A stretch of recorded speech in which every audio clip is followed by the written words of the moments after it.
नमस्कार मित्रों, मैं पुरुराज गुप्ता हमारे YouTube चैनल एंथुसियाज्म एजुकेशन पर आप सभी का स्वागत करता हूं। हम आपके लिए रेस्पिरेटरी डिसऑर्डर सीरीज लेकर आए हैं जो कि आपके GNM, BSc nursing and MSc nursing और काफ़ी अदर कॉम्पिटिटिव एग्जाम्स के अंदर इम्पोर्टेंट है। जैसे कि हमने पिछली वीडियो में ब्रोंकाइटिस डिजीज़ को समझा था, उसी तरीके से आज एक नई डिजीज़ को समझेंगे जिसका नाम है bronchial asthma.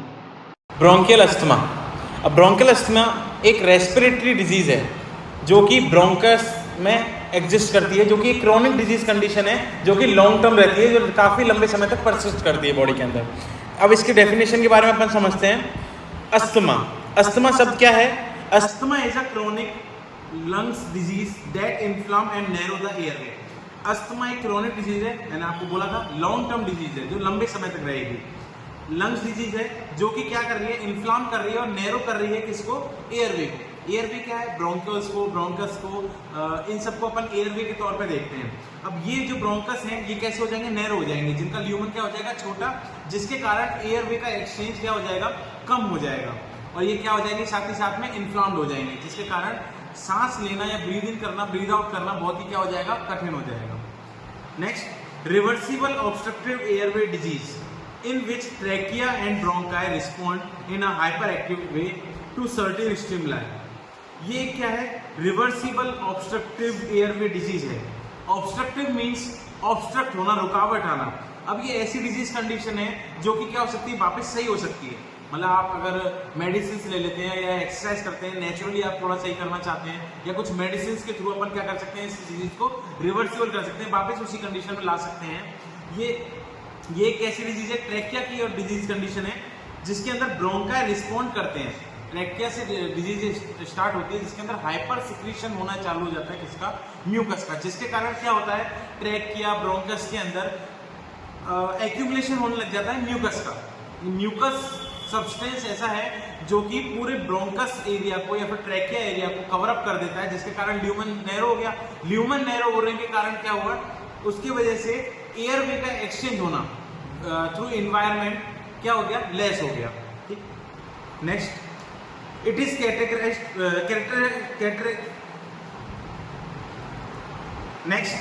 Characterised by whistling and difficulty in breathing. मेन इसके अंदर क्या दिक्कत आती है? मेन ये डिजीज कंडीशन आप नोटिस कर सकते हैं जिसके अंदर डिफिकल्टी इन ब्रीदिंग होगी। इसके अंदर डिफिकल्टी होने का मतलब है एक हाई लेवल पर डिफिकल्टी होना, ना कि मतलब ऐसे हो गया कि थोड़ा अपन स्मोकिंग एरिया में जिसमें थोड़ा सांस कमाई, ये इस तरीके की नहीं है। इसके अंदर डिजीज कंडीशन क्या हो गई कि आपकी बॉडी के अंदर इतना सिक्रीशन हो चुका है म्यूकस का कि लंग्स के अंदर, जिसकी वजह से आपका ब्रीदिंग लेना बहुत ही डिफिकल्ट हो गया है। ठीक है। नेक्स्ट, अब इसके अंदर अपन 3 मेन प्रॉब्लम्स देखेंगे जिसके अंदर क्या लिखा हुआ है? पहली है person has asthma, air passage are inflame. अगर पर्सन को अस्थमा है तो एयर पासेज क्या हो जाएंगे?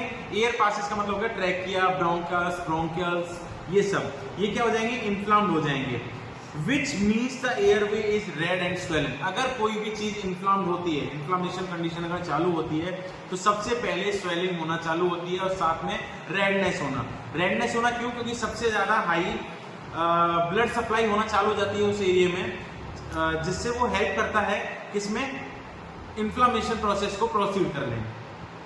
Next, second point is airway hyper responsiveness to wide range of stimuli.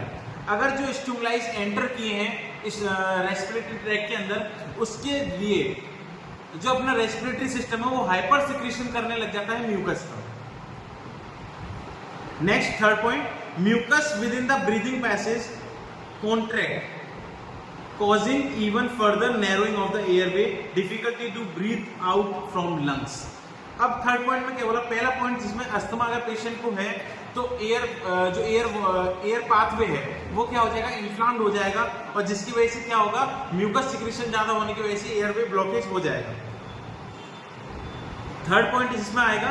Third point के अंदर बोला गया है कि जैसे ही स्टिमुलस ज्यादा होंगे या फिर मसल्स जो ब्रोंकस के अंदर या फिर अपने रेस्पिरेटरी ट्रैक के अंदर जो भी मसल्स हैं उनके अंदर क्या होने लग जाएगा? वो उनके अंदर ब्रोंको स्पाज्म होने लग जाएगा, मतलब कॉन्ट्रैक्शन होने लग जाएगा उनके अंदर, स्पाज्म होने लग जाएगा और नैरोइंग और ज्यादा बढ़ जाएगी, जिसके कारण आपकी बॉडी के या आपके रेस्पिरेटरी ट्रैक का ब्रीदिंग लेना इन्वायरमेंट के थ्रू बहुत ही क्या हो जाएगा? हार्श हो जाएगा, वर्स्ट कंडीशन हो जाएगी, जिसमें आप बिल्कुल अनकॉन्शियस से होने लग जाएंगे, जिसमें आपको बिल्कुल ऐसे होगा कि आपको एयर की नीड है, क्योंकि आपका एयर वे पूरी तरीके से ब्लॉक हो चुका है, ऑब्स्ट्रक्ट हो चुका है। किसकी वजह से? म्यूकस के कंटेंट की वजह से। नेक्स्ट चलते हैं। नेक्स्ट में टाइप ऑफ अस्थमा। अस्थमा कितने प्रकार का है, क्योंकि अस्थमा सिर्फ एक ही कंडीशन की वजह से नहीं होता, अस्थमा काफ़ी चीज़ों की वजह से होता है, इसलिए अस्थमा के टाइप्स हैं। तो टाइप्स में सबसे पहला अस्थमा अपन पढ़ेंगे एलर्जिक अस्थमा। मतलब आप कभी काफ़ी आपने जनों को देखा होगा जिसके अंदर कई जनों को, किसी को डस्ट से एलर्जी है, किसी को सोयाबीन से एलर्जी है, किसी को वीट से एलर्जी है, किसी को डस्ट पार्टिकल से एलर्जी है। काफ़ी अलग अलग पर्सन होते हैं जिनको अलग अलग चीज़ों से एलर्जी होती है। अब इसी प्रकार अपन देखेंगे कि अस्थमा कंडीशन एलर्जी होने की वजह से, तो जिसमें पढ़ेंगे symptoms are included by a hyper immune response to the inhalation of specific allergens. कोई भी स्पेसिफिक एलर्जन, एलर्जन क्या होगा? जिसके कारण अपन को एलर्जी हो रही है। तो एलर्जन, किसी भी स्पेसिफिक एलर्जन, चाहे वो डस्ट हो, सोयाबीन हो, खाने की चीज़ हो, किसी भी चीज़ की वजह से आपको जिससे एलर्जी हो रही है, वो एलर्जन आपकी रेस्पिरेटरी ट्रैक में एंट्री करने की वजह से हाइपर इम्यून रिस्पॉन्स एक्टिव हो रहा है। इनहेलेशन हो गया आपका एलर्जन का, उसकी वजह से आपकी बॉडी का क्या करा? आपकी रेस्पिरेटरी ट्रैक ने रिस्पॉन्स देना चालू किया, और रिस्पॉन्स की वजह से उसने क्या किया? हाइपर सिक्रीशन कर दिया। किसका? म्यूकस का। अब म्यूकस का हाइपर सिक्रीशन करने की वजह से, उस हाइपर सिक्रीशन की वजह से क्या हो गया? आपका एयरवे पूरा ब्लॉक हो गया। ब्लॉक होने की वजह से आपकी बॉडी में क्या दिक्कत आई? वो दिक्कत आई आपकी ब्रीदिंग को लेकर, जिसमें ब्रीदिंग आपकी क्या हो जाएगी? ऑब्स्ट्रक्ट हो जाएगी। नेक्स्ट, इसमें एलर्जन अस्थमा के अंदर ये किस वजह से, मतलब कौन कौन से ऐसे एलर्जेंस हैं जिनकी वजह से हो सकता है आपको एलर्जी हो सकती है? जैसे पेट डेंडर्स, कुछ पेट्स में कुछ माइट्स कीड़े होते हैं, या फिर कुछ पेट्स की वजह से जो अपन को एलर्जीज होती हैं, उनको अपन लेते हैं पेट डेंडर्स में। Next, house dust. डस्ट किसी भी तरीके की, चाहे हाउस डस्ट में अपन इंक्लूड लें, या फिर इन्वायरमेंटल डस्ट में लें, या फिर अपन नॉर्मल डस्ट की बात करें, डस्ट है, चाहे वो कैसी भी हो, उसकी वजह से आपको अगर एलर्जी हो रही है तो वो भी एक एलर्जिक अस्थमा में इंक्लूड होता है। Next, feathers.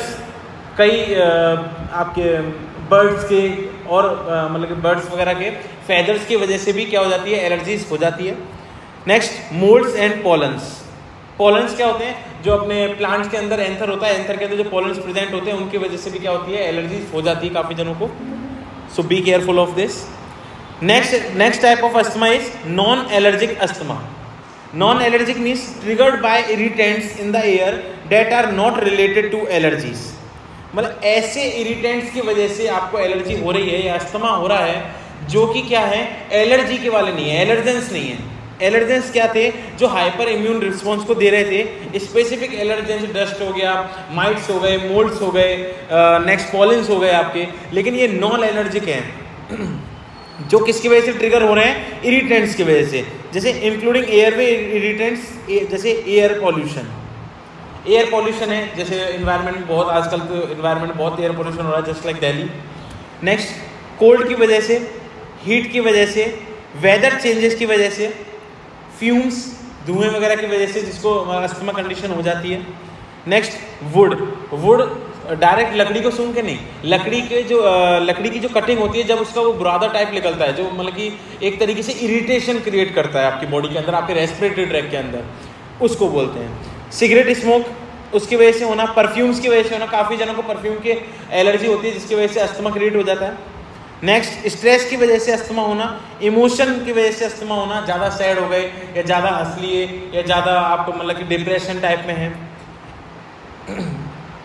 एक्सक्रीशन ड्रग जैसे एस्प्रिन एंड नसीड्स, इनकी वजह से क्या होना? ज़्यादा ही सिक्रीशन हो जाना, किसका? म्यूकस का, और उसकी वजह से क्या होना? अस्थमा कंडीशन होना। नेक्स्ट टाइप पे चलते हैं, जिसके अंदर क्या है? नेक्स्ट अपना थर्ड टाइप क्या है?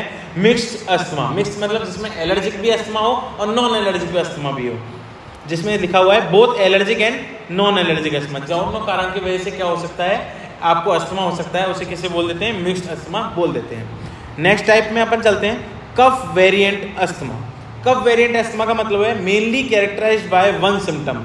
इसमें हमेशा क्या मिलेगा आपको? मेनली वन कैरेक्टरिस्टिक मिलेगा आपको, एक ही कैरेक्टरिस्टिक मिलेगा मेनली, जो क्या है? ए परसिस्टेंट ड्राई कफ। क्या बोलेंगे? क्योंकि नाम में ही लिखा है कफ, कफ वेरिएंट अस्थमा मीन्स इसके अंदर क्या ही सिम्टम मिलेगा आपको? सिंगल एक ही सिम्टम मिलेगा, जिसका नाम है कफ। और कफ भी कैसा? लंबे समय तक ड्राई कफ रहना, लंबे समय तक ड्राई कफ रहना ही क्या कहलाया गया? कफ वेरिएंट अस्थमा। नेक्स्ट टाइप पे चलते हैं जिसका नाम है एक्सरसाइज इंड्यूस्ड अस्थमा, जिसको अपन क्या बोलते हैं? EIA।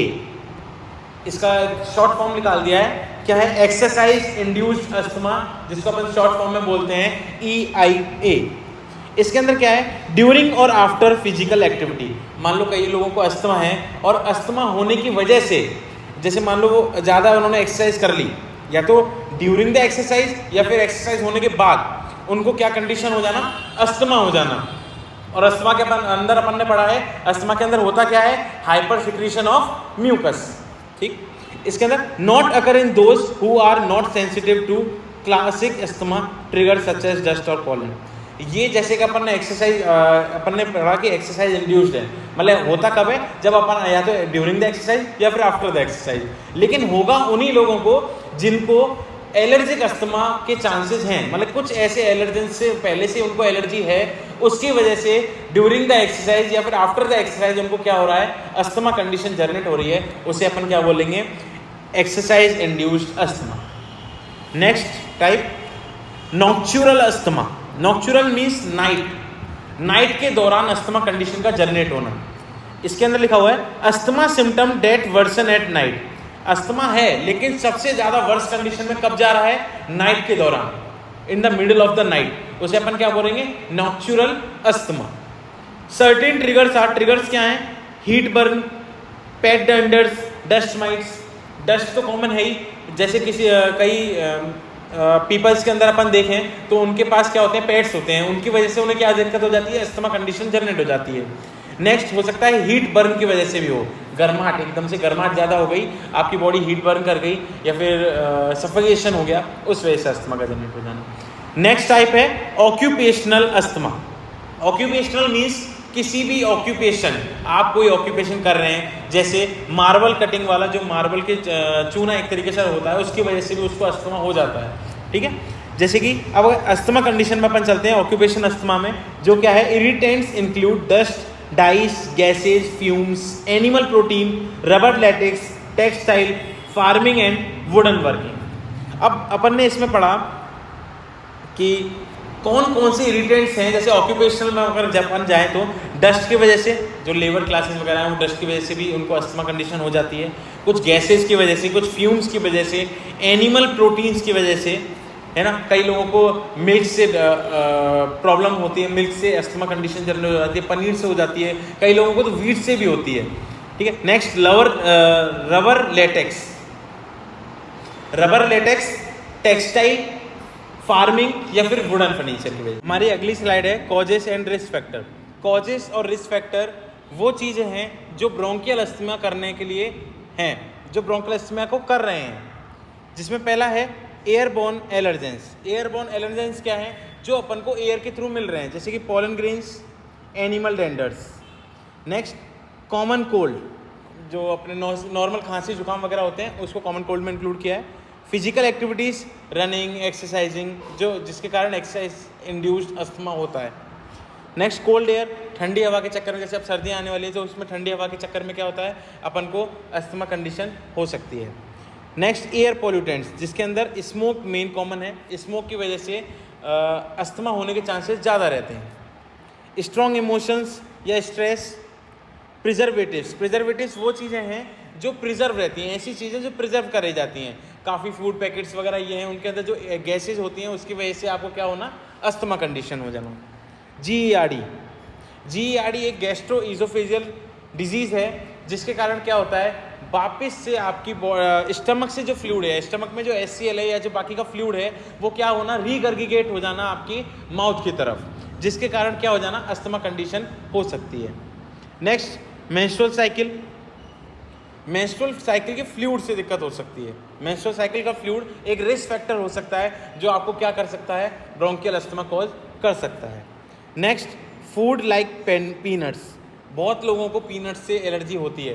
पीनट एक ऐसी चीज़ है जिसके कारण काफ़ी लोगों को एलर्जी है और उस एलर्जी की वजह से अस्थमा कॉज हो जाता है। Next LBW, low birth weight baby है, तो तो उसके अंदर हो सकता है अस्थमा कंडीशन जल्दी से हो जाए, क्योंकि इम्यूनिटी कम होगी। अगर कम वेट है तो कम इम्यूनिटी होगी तो उसको किसी भी डिजीज़ कंडीशन के होने के चांसेस ज़्यादा होंगे। Next, hay fever. ये एक फीवर कंडीशन है, ये अपन अगली किसी स्लाइड में अपन इसको जरूर इंक्लूड करेंगे। नेक्स्ट, पैथोफिजियोलॉजी अपने हर टॉपिक का, हर किसी डिजीज़ का बहुत ही एक इम्पोर्टेंट टॉपिक है या इम्पोर्टेंट हिस्सा है। इसमें पढ़ते हैं due to etiological factor. Etiological factor वो हैं जो जैसे अभी जस्ट हमने इटियोलॉजिकल फैक्टर्स में पढ़े थे कॉजेस एंड रिस्क फैक्टर, जिसके अंदर जो चीज़ें हमने देखा कि कुछ ऐसी चीज़ें हैं जिनकी वजह से ब्रोंकियल अस्थमा होने के चांसेस हैं या जिनकी वजह से ब्रोंकियल अस्थमा हो रहा है।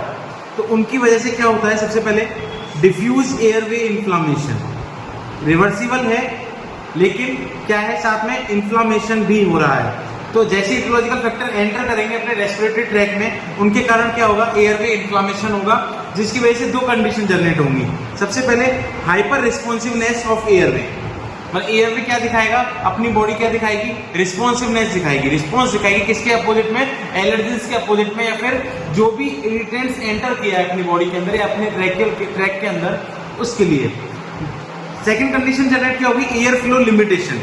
एयर फ्लो जैसी एंट्री हुई इरिटेंट्स की, हाइपर सिक्रीशन होना चालू हो गया किसका, म्यूकस का सिक्रीशन चालू होते ही, या फिर म्यूकस के इन्फ्लामेशन होते, म्यूकस के नहीं, ट्रैकिया के इन्फ्लामेशन होते ही स्वेलिंग होना चालू होगी, और स्वेलिंग होने की वजह से क्या हो जाएगा, ल्यूमन नैरो हो जाएगा, और नैरो होने की वजह से क्या होगा, जो नैरो ल्यूमन है वो एयर फ्लो को क्या कर देगा, लिमिटेड कर देगा, और लिमिटेड होने की वजह से क्या होगा, आपको ब्रीथिंग में दिक्कत आएगी। नेक्स्ट, इसमें अपन देखते हैं कि हाइपर रिस्पॉन्सिवनेस ऑफ एयरवे के अंदर सबसे पहले क्या होना चालू हुई, swelling of the membrane that line the airway. किस लाइनिंग का, एयरवे की लाइनिंग का क्या होना चालू हो गया, स्वेलिंग होना चालू हो गया। ठीक, इसके बाद में ब्रोंकोस्पाज्म हुआ, मतलब कॉन्स्ट्रिक्शन हो गया ब्रोंकियल्स का। Next, bronchial muscles and mucus gland enlarge.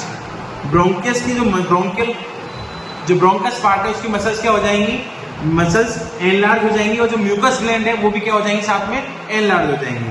फिर उसके अगले पे प्रोडक्शन ऑफ थिक म्यूकस। जैसे ही म्यूकस ग्लैंड, अपन ने पढ़ा था ये म्यूकस का सिक्रीशन ज्यादा होता है, तो म्यूकस जैसे ही एनलार्ज हुई स्वेलिंग होने की वजह से, उनके अंदर से क्या चालू होना चालू हो जाता है, म्यूकस का सिक्रीशन होना चालू हो जाता है, जिसकी वजह से हमें क्या आती है, बहुत ही दिक्कत आती है किसमें, ब्रीदिंग में। इसके बाद हाइपर एक्टिवेशन हो जाता है, हाइपर इन्फ्लामेशन हो जाता है किसका, एल्वोलाई का। अब सबसे पहले म्यूकस की दिक्कत हुई, म्यूकस ज्यादा सीक्रेट होने लग गया तो एल्वोलाई के अंदर दिक्कत आई, एल्वोलाई के अंदर दिक्कत आई तो एल्वोलाई क्या होना चालू हो जाएंगे, इन्फ्लाम्ड होना चालू हो जाएंगे। अगर एल्वोलाई भी इन्फ्लाम्ड हो गए तो एक्सचेंज ऑफ गैसेज, ब्लड और लंग्स के बीच में एक्सचेंज ऑफ गैसेज क्या हो जाएगा, कम हो जाएगा, ऑब्स्ट्रक्ट हो जाएगा। इसके लिए अपन को दिक्कत क्या हो जाएगी, उस कंडीशन को अपन क्या बोलते हैं, अस्थमा कंडीशन बोलते हैं, जिसे अपन इंक्लूड कर देते हैं किसे, ब्रोंकियल अस्थमा। Bronchial asthma. अब ब्रोंकियल अस्थमा किस वजह से हो गया, सबसे पहले स्वेलिंग हुई, स्वेलिंग होने के बाद क्या हो रहा है, ब्रोंकोस्पाज्म हो रहा है, ब्रोंकोस्पाज्म होने के बाद म्यूकस ग्लैंड का एनलार्ज हो रहा है। अगर म्यूकस ग्लैंड एनलार्ज हुई तो उसकी वजह से थिक म्यूकस का सिक्रीशन होना चालू हो जाएगा, और सिक्रीशन होना चालू हुआ तो एल्वोलाई हाइपर इन्फ्लाम्ड हो जाएंगी, और अगर एल्वोलाई हाइपर इन्फ्लाम्ड हुई तो अस्थमा कंडीशन जनरेट हो जाएगी। इसी तरीके से दूसरी जो कंडीशन थी वो क्या थी, जिसके अंदर एयर फ्लो जो था वो लिमिटेड हो गया। एयर फ्लो लिमिटेड होने की वजह से wheezing, cough, dyspnea, chest tightness, chest pain, ये सब कंडीशन जनरेट होना चालू हो जाती हैं, जिसको अपन किस में इंक्लूड कर देते हैं, अस्थमा में इंक्लूड कर देते हैं। नेक्स्ट स्लाइड की ओर बढ़ते हैं। नेक्स्ट स्लाइड के अंदर अपना है क्लिनिकल मैनिफेस्टेशन। क्लिनिकल मैनिफेस्टेशन को अपन और क्या बोलते हैं, sign and symptoms. Sign and symptoms, sign and symptom में सबसे पहला है कफिंग। अगर रेस्पिरेटरी की कोई भी कंडीशन या कोई भी डिजीज होगी उसके अंदर कफिंग मेन सिम्टम रहेगा। कफिंग हो गया, विजिंग हो गया, chest tightness, shortness of breath, restlessness. अगर आपको ब्रीदिंग में दिक्कत आ रही है तो आप रेस्ट नहीं कर पाओगे, सांस तेज तेज लोगे, भाग भाग के सांस लोगे, आप मतलब कि बहुत ही एयर अंदर लेने की कोशिश करोगे, जिससे आपको क्या हो मिले, रिलैक्स मिले। लेकिन एयरवे तो क्या हो चुका है, ब्लॉक हो चुका है म्यूकस की वजह से, और उसकी वजह से आपको क्या दिक्कत आएगी, ब्रीदिंग में दिक्कत आएगी। नेक्स्ट, इरिटेबिलिटी होती रहेगी आपको, चेस्ट पेन होता रहेगा, एब्डोमिनल डीप ब्रीदिंग। आप इस बार लंग्स से सांस लेंगे, साथ में मुंह से भी सांस लेंगे। पहले अपन नेजल कैविटी और नोस्ट्रिल्स के थ्रू सांस लेते हैं अपन नॉर्मली, लेकिन साथ में जब आपको दिक्कत आती है, जब आप ज्यादा रनिंग वगैरह कर लेते हैं, तो आपके साथ में आप क्या करने लग जाते हैं, नोज के साथ में माउथ से भी ब्रीदिंग लेने लग जाते हैं, उसको डीप ब्रीदिंग में इंक्लूड कर देते हैं। डीप ब्रीदिंग होती है जब आपके पास एयर कम आ रही हो और आप ज्यादा एयर लेने की कोशिश करें, एयर लेने की कोशिश करें, उससे बोलते हैं deep breathing. Next, increase respiratory rate. अब साइलेंट सिम्टम आपको क्या दिखेंगे अस्थमा के पेशेंट के अंदर, कि उसकी रेस्पिरेटरी रेट नॉर्मल पेशेंट से क्या बढ़ेगी, ज्यादा मिलेगी। Next, central cyanosis. अब सेंट्रल साइनोसिस, साइनोसिस का मतलब है ऑक्सीजन की कमी होना, और ऑक्सीजन की कमी कब होगी, जब एल्वोलाई इन्फ्लाम्ड हो गए थे। अपन ने पैथोफिजियोलॉजी में पढ़ा था, एल्वोलाई क्या हो गए, इन्फ्लाम्ड हो गए, और इन्फ्लाम्ड होने की वजह से क्या हो गया, जो ब्लड आ रहा था, ब्लड में से एक्सचेंज होना क्या हो गया, बंद हो गया। अब वहां बंद हो गया तो ऑक्सीजन की मात्रा कम, और ऑक्सीजन की मात्रा कम, साइनोसिस होना चालू। ठीक। Next, nasal flaring. Nasal flaring हुआ, अपन को क्लिनिकल मैनिफेस्टेशन और क्या मिलेंगे, मेंटल कंफ्यूजन। मेंटल कंफ्यूजन का मेन कारण है O2 का कमी होना। अगर ऑक्सीजन का ट्रेवलिंग कम होगा, ऑक्सीजन कम पहुंच पाएगा टिश्यू तक, तो ब्रेन तक सप्लाई कम होगी, और उसकी वजह से आपको क्या होगा, मेंटल कंफ्यूजन होगा, कन्वर्जेंस आएंगे, दिक्कत आएगी, परेशानी होगी।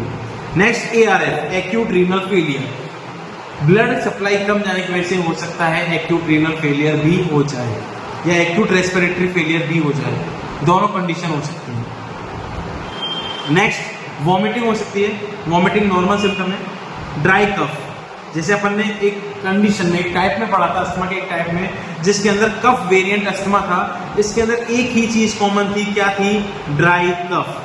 ड्राई कफ मतलब एक लंबे टाइम तक अगर ड्राई कफ परसिस्ट हो रहा है, तो उसे अपन किसमें करते हैं, किसमें इंक्लूड, किस टाइप में इंक्लूड करते हैं, cough variant asthma. Next, hypoxaemia. इसके बाद डिफिकल्ट वॉकिंग, अगर आपकी बॉडी के अंदर O2 CO2 का एक्सचेंज कम होगा, तो आपकी बॉडी के अंदर एनर्जी कम रहेगी, एनर्जी कम रहेगी तो वॉकिंग में दिक्कत आएगी। Next, weekend pulse pressure.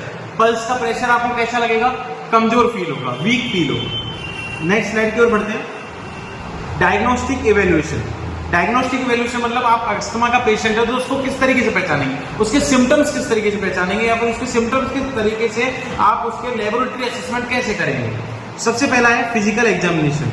आप किसी पेशेंट को डायग्नोस करने के लिए उसका फिजिकल एग्जामिनेशन करेंगे, रेट, रिदम, रेस्पिरेटरी रेट पूछेंगे, रेस्पिरेटरी रिदम पूछेंगे, सब चीजें। Next, spirometer. स्पायरोमीटर में आप क्या चेक करते हैं, O2 लेवल चेक करते हैं, ऑक्सीजन लेवल चेक करते हैं। नेक्स्ट, पीक एक्सपायरेटरी फ्लो, मतलब कितनी प्रेशर से या कितने हद तक एक पेशेंट, एक नॉर्मल पर्सन से कितना, अगर मान लो उसको अस्थमा है तो वो कम एक्सपायरेट कर पाएगा, और अस्थमा नहीं है तो नॉर्मल पेशेंट हो इजीली एक्सपायरेट भी कर पाएगा और इंस्पायरेट भी कर पाएगा। नेक्स्ट, मेथाक्लोनिक चैलेंज, इसको हिस्टामिन चैलेंज भी बोलते हैं।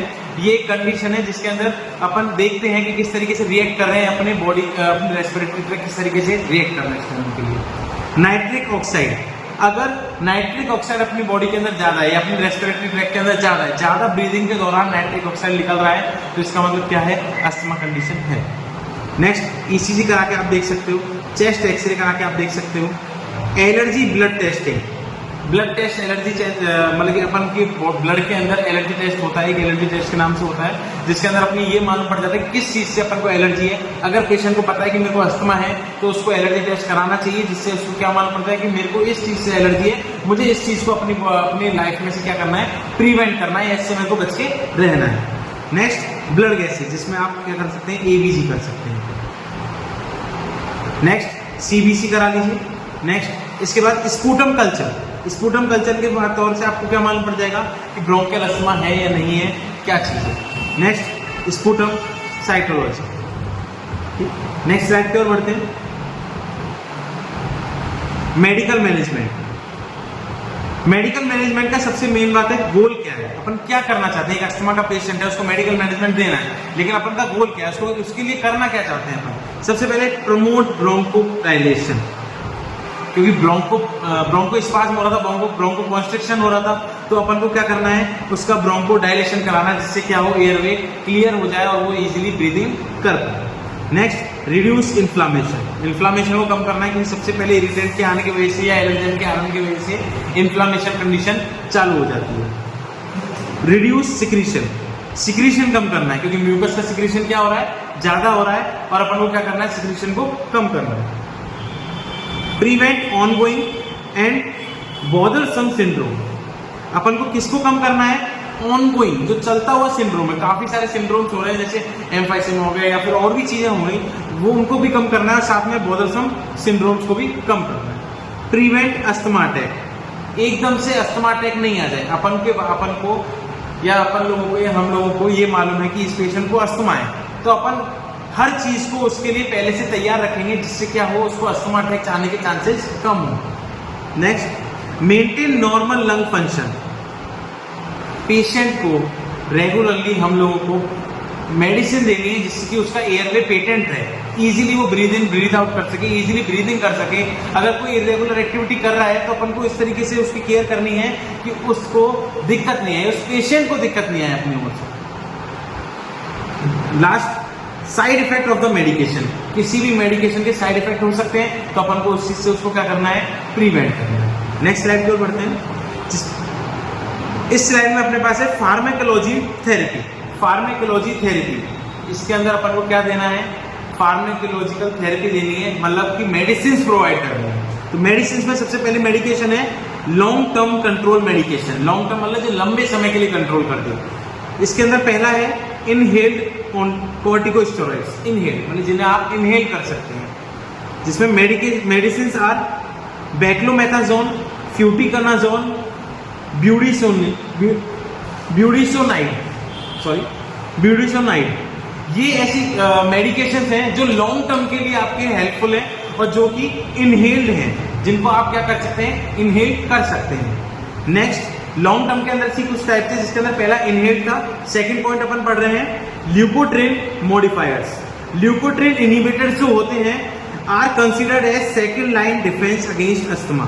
अस्थमा के अगेंस्ट में सेकंड लाइन मेडिसिन की तरह काम करते हैं, जिसमें एग्जांपल है मोंटिक्यूलास्ट, जो कि सबसे कॉमन है। ये एक लॉन्ग टर्म मेडिसिन है जिसको कॉमनली डॉक्टर प्रिस्क्राइब करते हैं, जैसे मोंटेक क्रीडी, मोंटेक एलसी। नेक्स्ट पॉइंट है लॉन्ग एक्टिंग बीटा एंटागोनिस्ट। सबसे पहला था लॉन्ग टर्म कंट्रोल मेडिकेशन, जिसके अंदर इनहेल्ड अपन ने देख लिया। सेकंड है ल्यूकोट्रिन मॉडिफायर्स। थर्ड है लॉन्ग एक्टिंग बीटा एंटागोनिस्ट। ये क्या है? This class of drug is chemically related to adrenaline. It kept breathing passage open for 12 hour और लॉन्गर। अपन ने पढ़ा लॉन्ग एक्टिंग तो है, लंबे समय तक आपकी बॉडी पे असर रखेगा। कैसे असर रखेगा? ये सिर्फ रिलेटेड होती है, किससे रिलेटेड होती है? एड्रेनालिन से रिलेटेड होती है, एड्रेनालिन ग्लैंड से, है ना। एड्रेनालिन से रिलेटेड होती है और एड्रेनालिन अपनी बॉडी के अंदर काम क्या कर देता है? ये ब्रीदिंग पासेज को, या ब्रोंकियल पासेज बोल दो, ट्रैकियल पासेज बोल दो, या पूरे रेस्पिरेटरी पासेज बोल दो, इसको 12 आवर या उससे ज्यादा समय तक क्या रखता है? ओपन रखता है। तो अगर आपने एक बार इस मेडिसिन को लिया तो आप 12 आवर या 13 आवर के लिए क्या हो गए?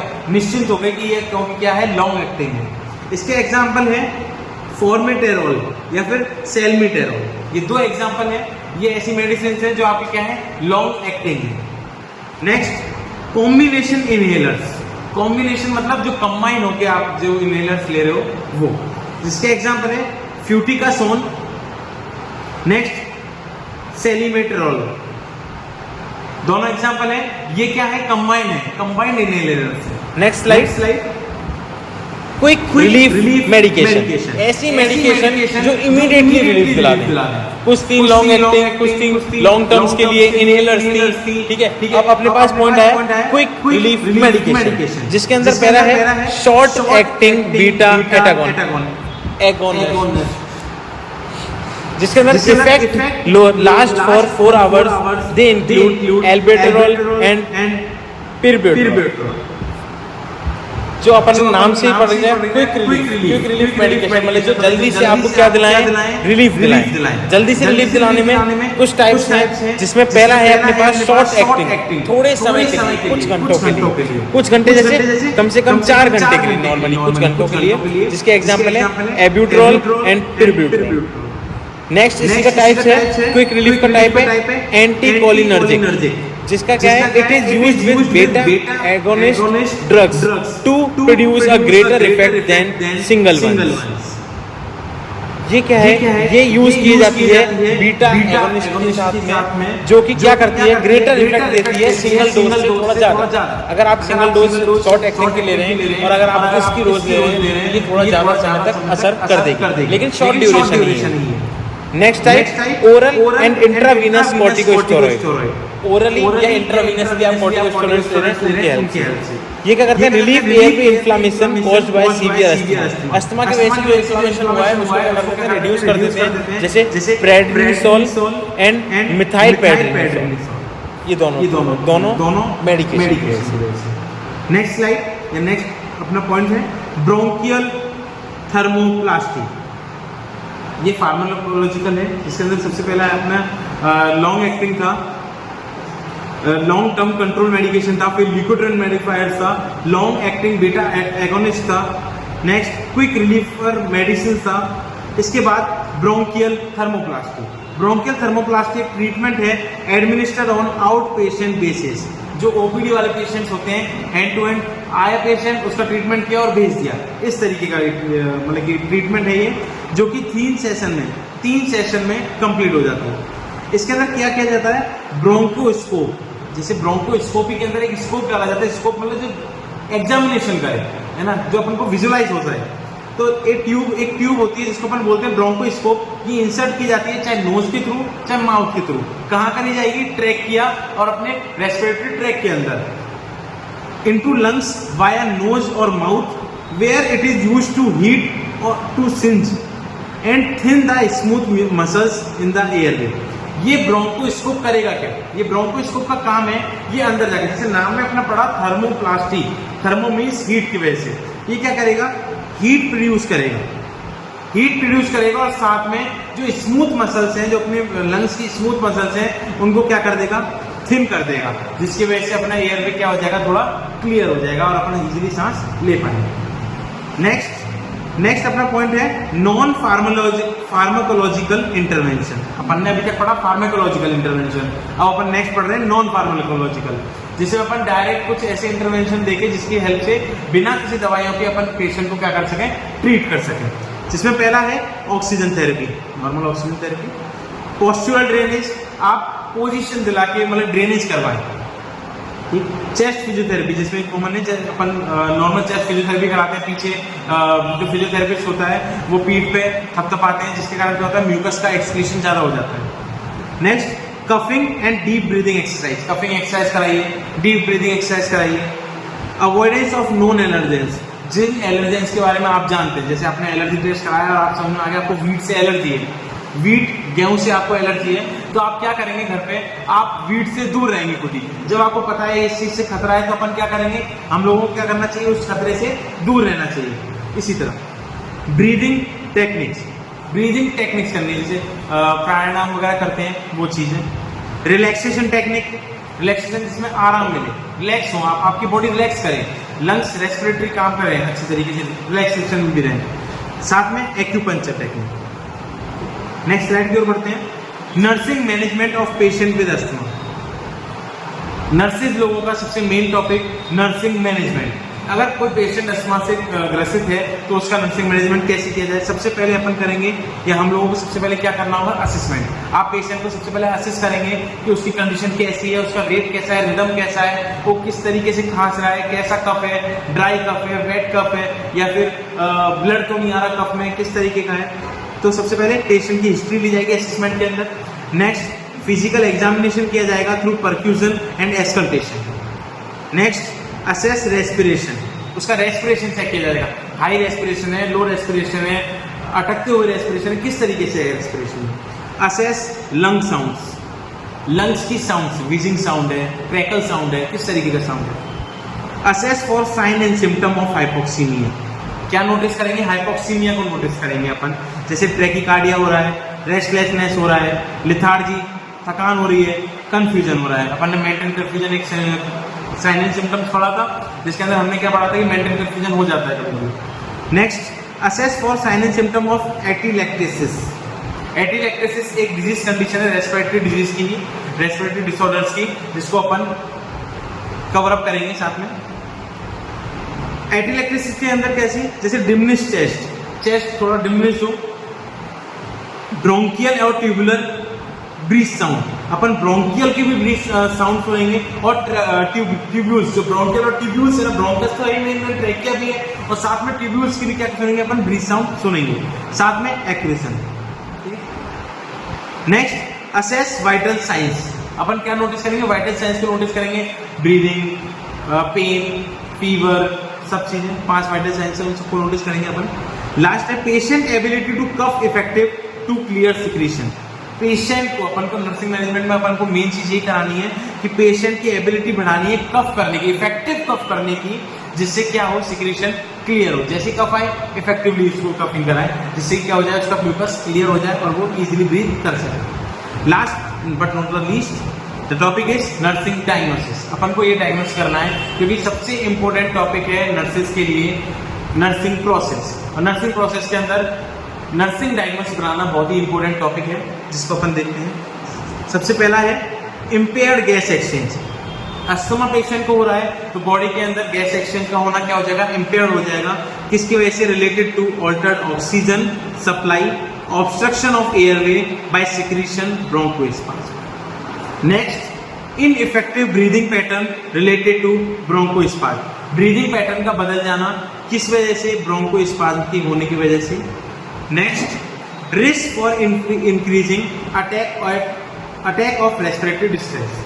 किस चीज का रिस्क बढ़ जाना, अटैक, अस्थमा अटैक जिसे बोलते हैं, उसका अटैक बढ़ जाना। और उसके बारे में आप क्या करोगे, उसके लिए पहले से क्योर करके चलोगे, कुछ इंटरवेंशन करोगे, कुछ गोल्स बनाओगे, कुछ प्लानिंग्स करोगे और उनको अप्लाई करोगे, इम्प्लीमेंटेशन करोगे, जिससे क्या हो, पेशेंट को रिलीफ मिले। तो लास्ट क्या है, risk for increasing attack of respiratory distress. किससे रिलेटेड है, एक्सपोजर टू एलर्जेंस। मान लो कोई एलर्जेंस हो गया और उसकी वजह से आपको क्या हो गया, दिक्कत हो गई। तो आज का हमारा टॉपिक ब्रोंकियल अस्थमा यहीं समाप्त होता है। इस वीडियो की PDF हमारे टेलीग्राम चैनल पर है, जिसकी लिंक नीचे डिस्क्रिप्शन में दी गई है। और टॉपिक समझने के लिए हमारे चैनल को ऐसे ही लाइक, शेयर एंड सब्सक्राइब करते रहें। Thank you.